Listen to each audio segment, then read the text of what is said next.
Welcome to Tata life.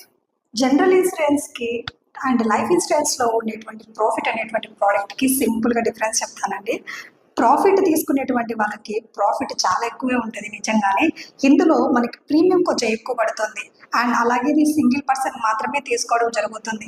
And అలాగే మీకు ఏదన్నా 20 lakhs 30 lakhs కవరేజ్ చెప్పినటువంటి టైంలో 5 years తర్వాత మీకు ఏదైనా రిస్క్ జరిగినప్పుడు రిమైనింగ్ అమౌంట్ ఎక్స్ట్రా పడినప్పుడు కూడా కంపెనీనే పే చేస్తుంది. ఎందుకంటే మీ అమౌంట్ కంప్లీట్గా మల్టీ క్యాప్ ఫండ్లో గ్రోత్ అవుతూ ఉంటుంది కాబట్టి. So a multi cap fund అయితే 100% గ్రోత్లో ఉంటుందో టాటా ఆటోమేటిక్గా దాన్ని షిఫ్ట్ చేస్తుంది కాబట్టి మీకు 100% బెనిఫిట్ అయితే ఉండే ఉంటుంది.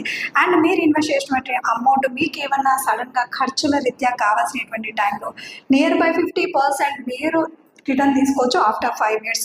అలాగే అడిషనల్ ఖర్చులు ఏమన్నా హాస్పిటల్ రీత్యా ఏర్పడినా కూడా అమౌంట్ అనేది రిటర్న్ తీసుకోవడం జరుగుతుంది. అండ్ ఏమన్నా యాక్సిడెంట్ లాంటివి యాక్సిడెంట్ జరిగి సర్జరీస్ లాంటివి ఏమన్నా జరిగినా కూడా కంపల్సరీ మీకు రిటర్న్ అనేది డే 1 నుంచి మీకు జరుగుతుంది. అలాగే ఫస్ట్ ఆఫ్ ఆల్ ఇది టాటా ఏఐ అండి. ఏదైనా రిస్క్ జరిగితే బల్క్గా కూడా మీ అమౌంట్ అనేది మీ ఫ్యామిలీ ప్రొటెక్షన్ నిమిత్తం రిటర్న్ చేయడం కూడా జరుగుతుంది. ఈ బెనిఫిట్స్ అన్నీ కూడా మీరు ఆలోచించే ముందర ఇది మనం కేవలం 10 to 15 12 years మాత్రమే పే చేస్తాం. And more than years pay చేయాలనుకున్న మీ ఇష్టం.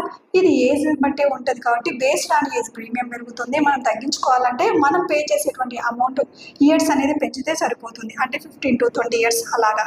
సో మనం 12 years పే చేసిన 15 years పే చేసిన మనం ప్రొటెక్షన్ 40 years తీసుకున్న పే చేస్తున్న రోజు నుంచి పే చేసిన తర్వాత ప్రొటెక్షన్ కంటిన్యూషన్ అయ్యేటప్పుడు కూడా మనకి రిస్క్ జరిగిన హాస్పిటల్ ఖర్చుల నిమిత్తం కూడా టోటల్ కంపెనీనే పెట్టుకుంటుంది.